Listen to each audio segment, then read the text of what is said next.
Warga panik saat melihat kobaran api sudah membesar membakar gedung 2 lantai SMP Negeri 2 Kota Sungai Penuh Jambi Kamis siang. Api berasal dari kantin yang berada tepat di belakang bangunan sekolah dan merambat membakar 6 ruang kelas. Api berhasil dipadamkan dengan mengerahkan 6 unit mobil damkar. Dan mobil kita estafetkan, ya. Jadi satu mobil untuk nembak, beberapa mobil untuk mensuplai air dan segala macam. Alhamdulillah lebih kurang 10-15 menit api telah padam. Tidak ada korban karena sekolah dalam kondisi kosong libur awal Ramadan. Namun seluruh isi kelas seperti meja, kursi dan buku habis terbakar.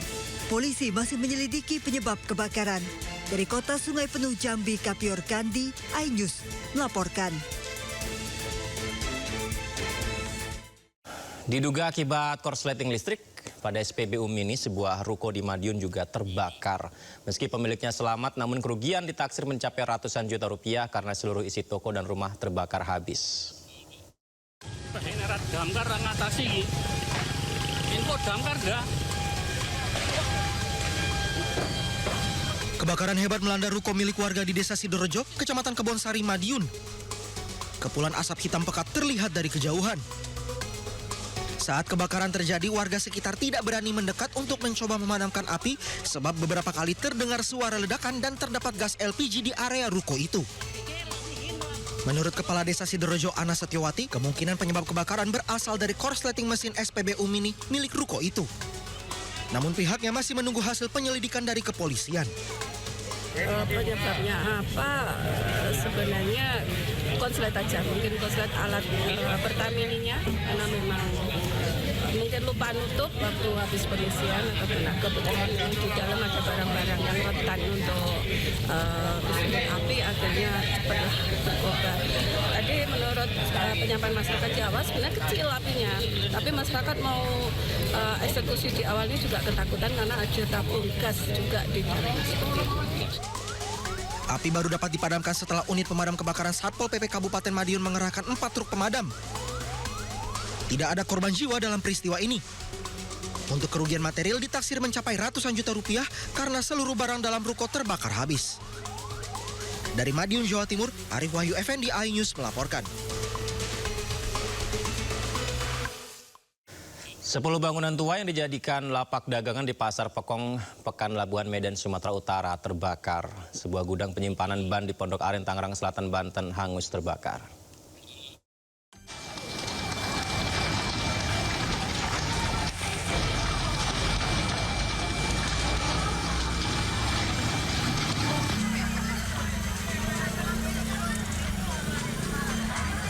Kobaran api dan asap hitam keluar dari bangunan tua di pasar tradisional Pekong, Kota Medan, Sumatera Utara. Para pedagang yang menyaksikan lapaknya ludes hanya bisa menangis.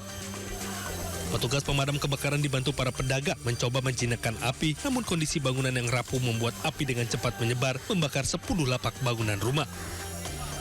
Diduga api berasal dari korsleting listrik dari atap salah satu rumah pedagang.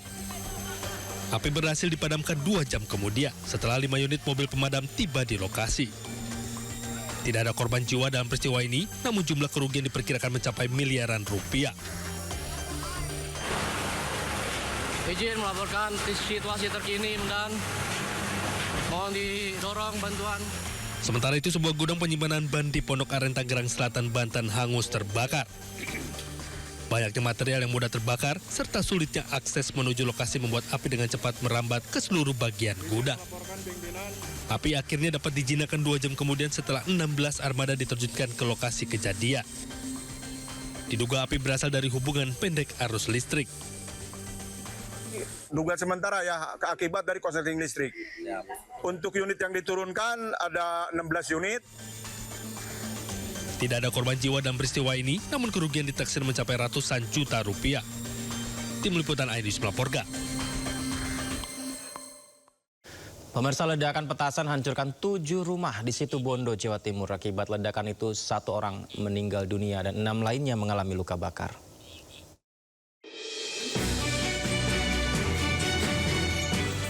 Seperti inilah kondisi rumah warga yang hancur akibat ledakan petasan di Desa Sumber Anyar, Kecamatan Banyu Putih, Situbondo, Jawa Timur. Satu rumah luluh lantak sementara 6 rumah lainnya rusak sedang. Menurut warga, kerasnya ledakan membuat tembok dan atap rumah bergetar. Warga langsung panik berlarian menyelamatkan diri. Tidak hanya menghancurkan rumah, dahsyatnya ledakan membuat seorang warga tewas dan 6 lainnya luka bakar. Korban tewas tertimpa reruntuhan rumah, sementara korban luka bakar langsung dilarikan ke rumah sakit. Dari olah tempat kejadian di lokasi, polisi menemukan sejumlah petasan berdiameter 4 cm dan panjang 15 cm. Setelah adanya laporan, Pak Kapolsek langsung mendatangi TKP dan menemukan beberapa buah petasan yang cukup besar, kemungkinan sekitar 15 cm dengan diameter 3 cm.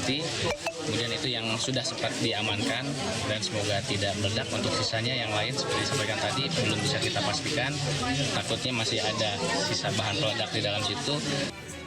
Korban tewas yang merupakan tetangga sebelah rumah pemilik petasan telah diserahkan ke pihak keluarga. Polisi meminta keterangan saksi dan menyelidiki ada tidaknya kelalaian seseorang dalam peristiwa ini. Dari Situbondo, Jawa Timur, Rizky Amirul, iNews melaporkan. Sopir truk kontainer ditetapkan menjadi tersangka dalam kasus kecelakaan lalu lintas usai truknya menimpa sedan yang berisi satu keluarga di Karawang, Jawa Barat.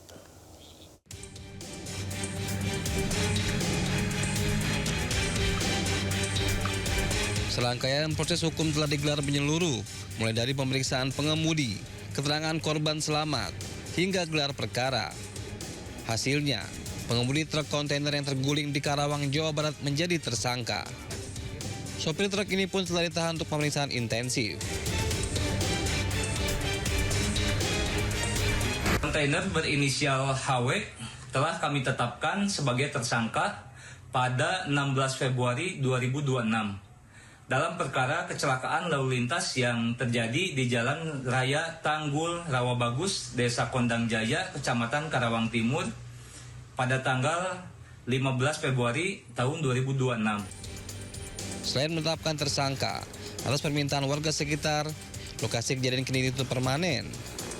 Penutupan dilakukan agar tidak kembali menelan korban jiwa.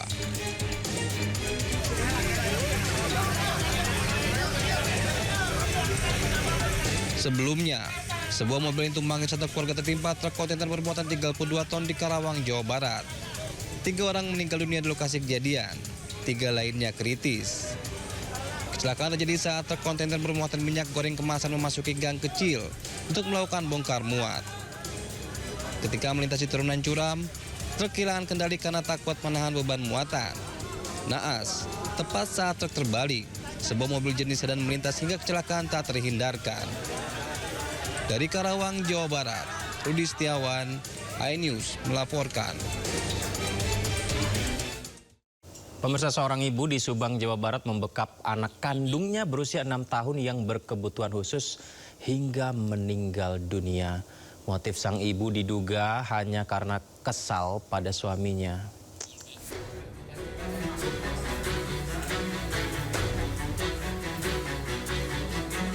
Polisi melakukan olah TKP dan memasang garis polisi di rumah kontrakan Jalan Pelabuhan, Kelurahan Sukamelang, Subang, Jawa Barat.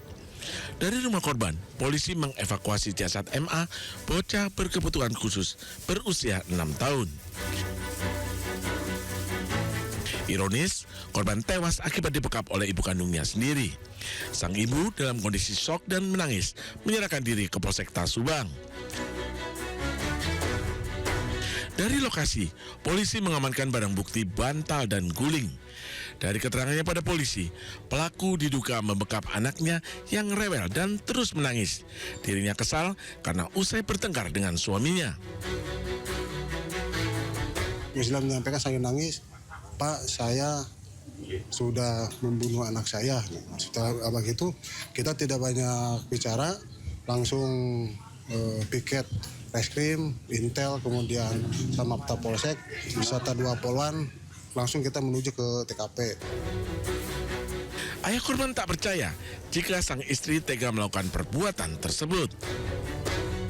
Dengan ini posisinya ya saya hanya bercerita aja nih bahwa istri saya itu bukan orang seperti itu. Nah, yang jelas mah saya positif aja ke istri gitu. Usai diotopsi, jenazah korban dimakamkan oleh keluarga, sementara sang ibu masih diperiksa polisi. Dari Subang, Jawa Barat, Yudi Heriawan Juanda, iNews melaporkan. Sementara di Cirebon, Jawa Barat, seorang kakak meninggal dunia di tangan sang adik dengan 5 sabetan senjata tajam. Motifnya sang adik kesal, kakaknya terlambat datang bantu jualan sate hingga berujung penikaman.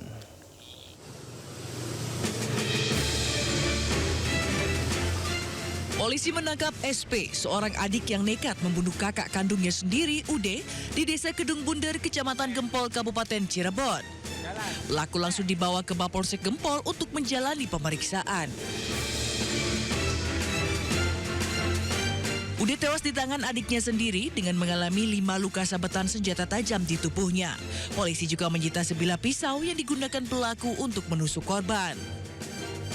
Kasus pembunuhan sadis ini terjadi di latar belakangnya rasa kesal pelaku terhadap kakaknya yang telat datang untuk membantu persiapan berjualan sate yang merupakan usaha dari orang tuanya.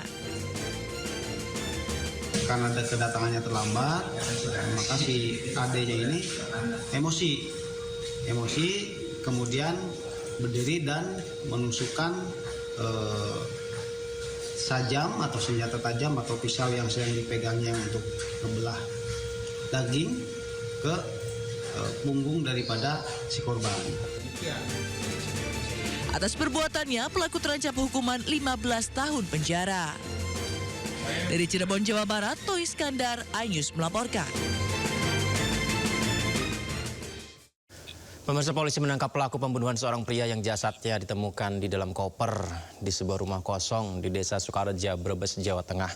Pembunuhan ternyata dipicu masalah utang. Pelaku kesal, korban selalu tagih utang 5 juta rupiah.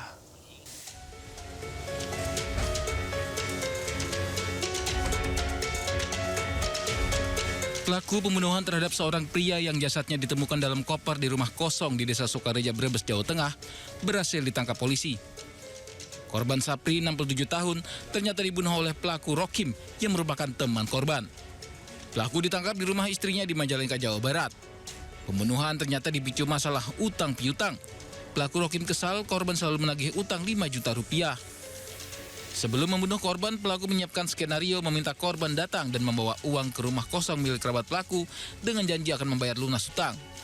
Sebelum membunuh korban, pelaku menyiapkan skenario meminta korban datang dan membawa uang ke rumah kosong milik kerabat pelaku dengan janji akan membayar lunas utangnya. Namun pelaku malah membunuh korban dan menggasak ponsel serta uang korban 15 juta rupiah.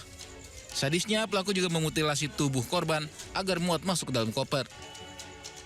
Pelaku ini merasa kesal dan juga emosi saat ditagih utang. Jadi pada saat ditagih utang ini, korban memang sempat menampar pelaku sehingga tersulut emosi. Kemudian pelaku ini mengambil batu yang ada di dekatnya, kemudian memukulkan ke bagian kepala. Penemuan jasad korban di dalam rumah kosong menggambarkan warga setempat. Jasad ditemukan dalam koper yang tertutupi pasir di kamar mandi. Jasad korban pertama kali ditemukan kerabat pemilik rumah setelah sempat mencium bau busuk. Pelaku dijerat pasal berlapis KUHP dengan ancaman hukuman 20 tahun penjara.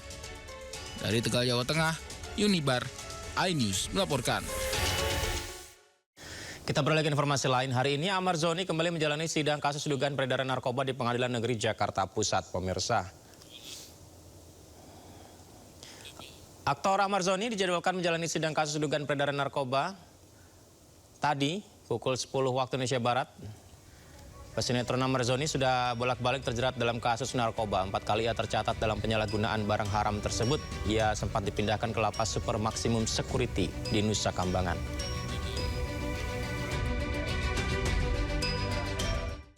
Masih tentang narkoba, pemirsa, Bareskrim Polri ungkap sejumlah narkoba yang ditemukan di dalam koper milik mantan Kapolres Bima Kota AKBP Didik Putra Kuncoro untuk dikonsumsi. Dari hasil pemeriksaan tes rambut, AKBP Didik positif mengonsumsi narkoba.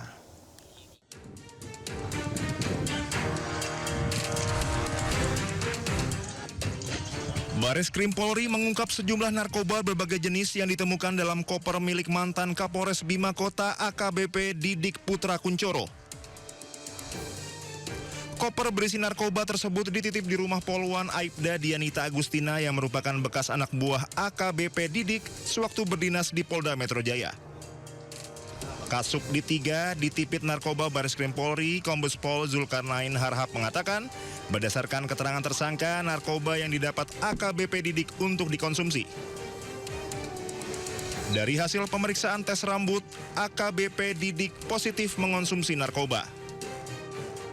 Bareskrim Polri belum menemukan indikasi narkoba tersebut hendak dijual kembali oleh AKBP Didik. Nama AKBP Didik Putra Kuncoro mencuat ke publik setelah muncul dugaan keterlibatannya dalam kasus narkoba yang menyeret Kasat Reserse Narkoba Polres Bima Kota AKP Malaungi. AKBP Didik diduga menerima aliran dana sebesar 1 miliar rupiah dari seorang bandar narkoba yang menjadi pemasok sabu pada AKP Malaungi.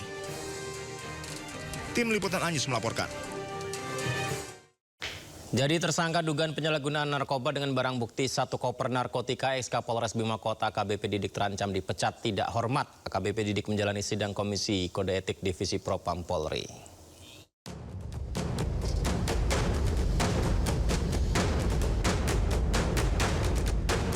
Dikawal ketat, ex Kapolres Bima Kota AKBP Didik tertunduk sebelum masuk ruang sidang etik Propam Polri Mabes Polri Jakarta Selatan Kamis pagi. Sidang etik berlangsung tertutup namun Kompolnas diundang untuk mengawasi sidang. Kompolnas menilai AKBP Didik berpotensi dipecat tidak hormat. Kalau lihat dari pola kasus, dari karakter kasusnya, potensi untuk PTDH sangat besar. Cepat kayak begini, yang mendalam dan koordinasi antara kami dan Propam, ya, dan memastikan kerja-kerja profesional mereka. Kami yakin nanti sanksi yang akan diambil adalah sanksi yang paling maksimal. Selain sidang etik, proses pidana kasus ini juga ditangani Bareskrim Polri. Tidak berhenti di AKBP Didik, polisi tengah menyelidiki jaringan narkoba ex Kapolres Bima Kota. Tak main-main, sebagai Kapolres Bima Kota AKBP Didik menyimpan 1 koper narkoba di rumah bawahannya Aibda Dianita. Dalam koper ditemukan 49 butir ekstasi, sabu, obat penenang, dan pil Happy Five. Ditetapkan tersangka penyalahgunaan narkoba ex Kapolres Bima Kota AKBP Didik terancam 20 tahun penjara dan denda 2 miliar rupiah. Dari Jakarta, Tim Liputan iNews melaporkan. Usai menjalani sidang etik selama 8 jam, ex Kapolres Bima Kota AKBP Didik Putra Kuncoro resmi diberhentikan tidak dengan hormat dalam kasus penyalahgunaan narkotika. Ya, sudah seharusnya pemirsa ya, diberhentikan tidak dengan hormat karena sangat memprihatinkan, mencederai institusi kepolisian, di mana berdasarkan hasil sidang AKBP Didik diyakini telah menerima uang dan narkoba dari mantan Kasat Reserse Narkoba Polres Bima Kota. Atas perbuatannya AKBP Didik dijatuhi sanksi penempatan khusus dan pemberhentian dengan tidak hormat. Karopenmas Divisi Humas Polri Brigjen Truno Yudo menyebut sanksi tersebut dijatuhi atas pertimbangan penyalahgunaan narkotika dan penyimpangan sosial asusila. Ia juga menyampaikan Kapolri meminta untuk dilakukan pemeriksaan urin kepada seluruh anggota Polri secara serentak.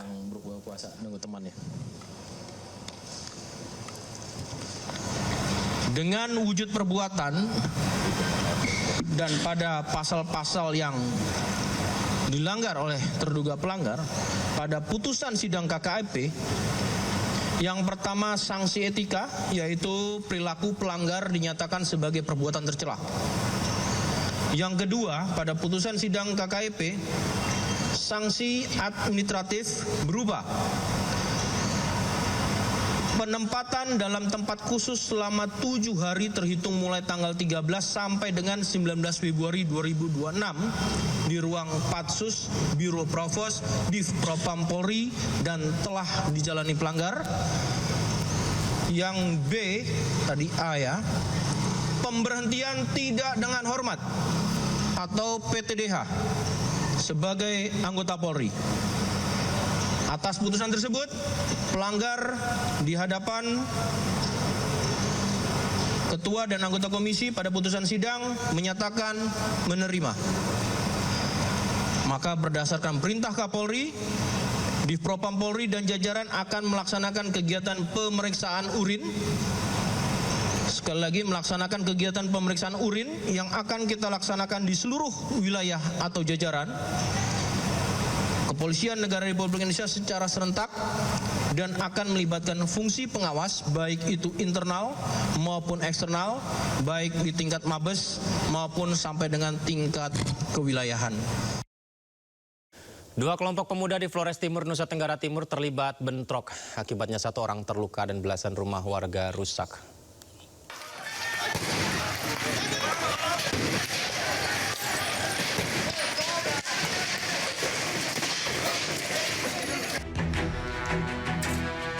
Bentrokan antar pemuda terjadi di Kelurahan Amagara Pati, Flores Timur, Nusa Tenggara Timur.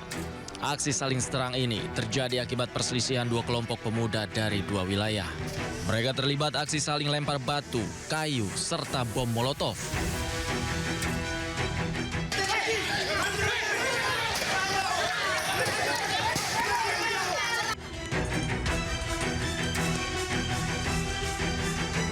Akibatnya belasan rumah warga dan ruas jalan utama tak bisa dilalui oleh kendaraan.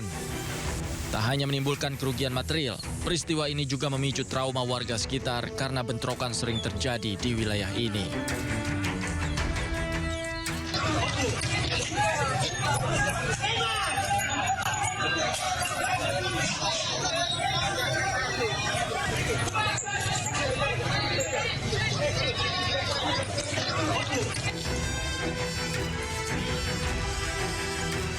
Polisi mengerahkan puluhan personil untuk membubarkan bentrokan ini. Bahkan, gas air mata dan tembakan peringatan terpaksa dilakukan untuk mengamankan situasi. Hingga kini, petugas terus berusaha mediasi kedua pihak agar bentrok susulan tak lagi terjadi. Dari Flores Timur, Nusa Tenggara Timur, Joni Nura, iNews melaporkan. Kecelakaan beruntun antara 3 truk dan 1 sepeda motor terjadi di Jalan Raya Pacing, Kabupaten Mojokerto, Jawa Timur. Kerasnya benturan membuat 1 truk pengangkut sayur terguling dan 2 lainnya rusak parah.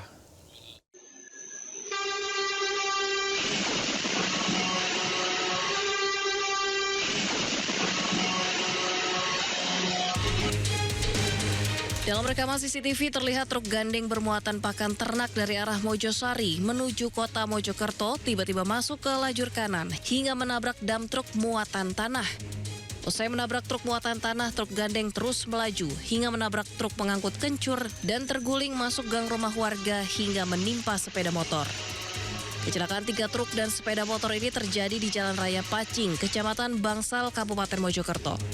Akibat kecelakaan, sejumlah orang terluka, bahkan kernet truk gandeng terpaksa dibawa ke Rumah Sakit Sidowaras karena luka di wajah. Yang depan saya kan ada truk jam itu, yang jadinya itu kemungkinan ngantuk, dia pakai jalur kanan itu. Terus ngantem yang jam, nah saya itu Pak. Berarti yang masuk jalur kanan ini tergandeng ini? Yang tergandeng, yang ke kanan itu tadi. Jadi kendaraan yang berwarna merah ini tergandeng dari timur menuju ke barat. Diperkirakan mengantuk karena oleng dari sebelah kiri, dia oleng ke kanan hingga menabrak dam truk hijau ini. Setelah menabrak, lalu dia terus menabrak ke truk yang ada di belakangnya. Dan truk di belakangnya tersebut mengguling sehingga menimpa sebuah kendaraan roda 2. Sementara itu, unit Gakum Satuan Lalu Lintas Polres Mojokerto yang datang ke lokasi langsung melakukan olah TKP dan memeriksa sejumlah saksi mata. Dari hasil olah TKP, tidak ada korban jiwa dan masing-masing hanya mengalami luka ringan. Dari Kabupaten Mojokerto, Jawa Timur, Solahuddin, iNews melaporkan. Diduga pengemudi mengantuk, sebuah truk box menabrak truk yang sedang parkir di tepi jalan. Pengemudi truk box meninggal dunia di tempat kejadian akibat terjepit kabin truk.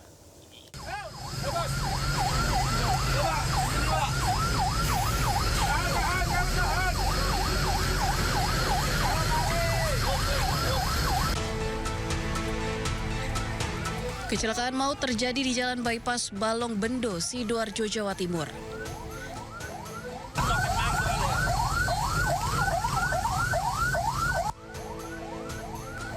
Kecelakaan bermula ketika truk box melaju dari arah Surabaya menuju Mojokerto.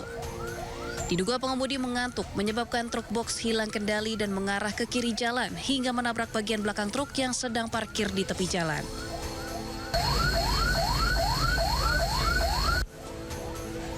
Akibatnya pengemudi dan kenek truk box terjepit kabin truk.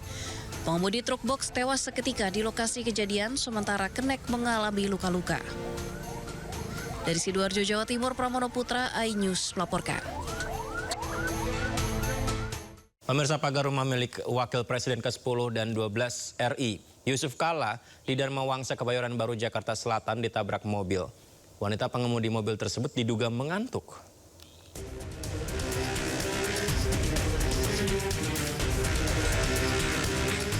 Rumah milik Wakil Presiden ke-10 dan 12 Yusuf Kala di kawasan Dharma Wangsa, Kebayoran Baru, Jakarta Selatan ditabrak mobil. Sejumlah pekerja memperbaiki pagar rumah yang rusak. Menurut penjaga, rumah tersebut kini diisi oleh anak Yusuf Kala. Sebelumnya, mobil melaju dari arah Kemang menuju Dharma Wangsa. Pengemudi merupakan seorang wanita berusia 30 tahunan. Jadi mobil ini dari arah Kemang. Ya mungkin kondisi yang mengendarai mobil ini sedang mabuk. Jadi dia menghantam tiang ini, lalu langsung ke ini mobilnya, ke dalam. Sementara itu, menurut polisi, pengendara tidak dalam kondisi mabuk, namun mengantuk hingga tidak bisa mengendalikan kendaraannya. Yang mana pengemudi pada waktu itu kondisi dalam keadaan ngantuk, kemudian out control, sehingga terjadilah kecelakaan menabrak bagian daripada pembatas rumah, yaitu pagar. Yang mana memang kendaraan itu mengalami kerusakan, termasuk juga pagar yang ditabrak juga mengalami kerusakan. Hingga kini proses perbaikan masih dilakukan dan pengemudi pun bertanggung jawab atas kecelakaan tersebut. Dari Jakarta, Helmi Sejang Bakti, iNews melaporkan. Warga di dataran tinggi Krayan, Kabupaten Nunukan, Kalimantan Utara digegerkan adanya pesawat jatuh di area pegunungan Pak Ramayo yang menimbulkan kepulan asap hitam. Pemirsa, dalam rekaman video yang kita lihat ini beredar di media sosial, terlihat kepulan asap hitam membumbung tinggi di area pegunungan Pak Ramayo, titik lokasi pesawat jatuh. Insiden ini telah dikonfirmasi oleh Kasih Humas Polres Nunukan, Ibda Sunarwan, di mana pesawat yang jatuh adalah pengangkut BBM ke Krayan. Namun hingga saat ini belum ada rincian kronologis jatuhnya pesawat tersebut. Yang kita lihat mutar tadi, mungkin dia mau cari agak terang kan, mutar dia. Ya.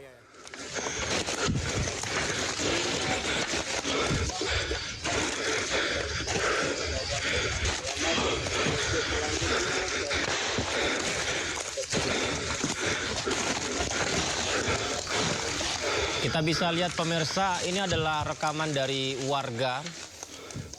Ada kobaran api di sana di tengah hutan, kemudian ada potongan badan bangkai pesawat ya. Lalu ada petugas kepolisian dan sejumlah warga yang turut hadir menyaksikan. Kita juga masih belum tahu apakah ada korban jiwa dari peristiwa ini.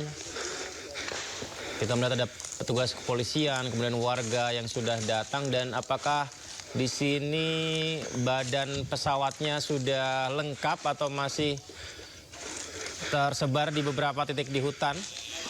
Tapi kalau kita lihat sepertinya hanya sebagian ya. Ini dia.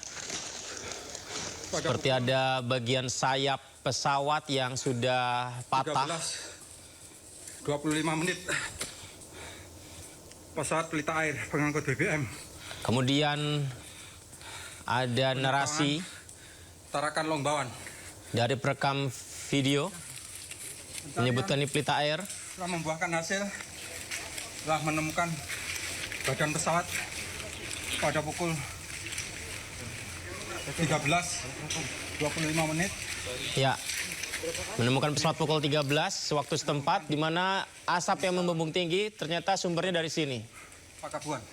Api yang membakar seluruh badan pesawat yang terjatuh, pemirsa. Dan sepertinya masih dilakukan evakuasi pencarian korban di sana. Api juga belum padam.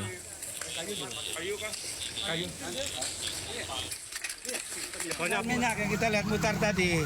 Pulang mungkin dia mau cari agak terang kan, mutar dia. Ya. Susi apa Pertamina? Siap. Yang susi masih mutar, kita nggak tahu. Oke. Viral di media sosial, informasi berikutnya, alamat rumah Presiden ke-7 RI Joko Widodo di Solo, Jawa Tengah mendadak berubah jadi tembok ratapan Solo. Selengkapnya saja di Indo Prime.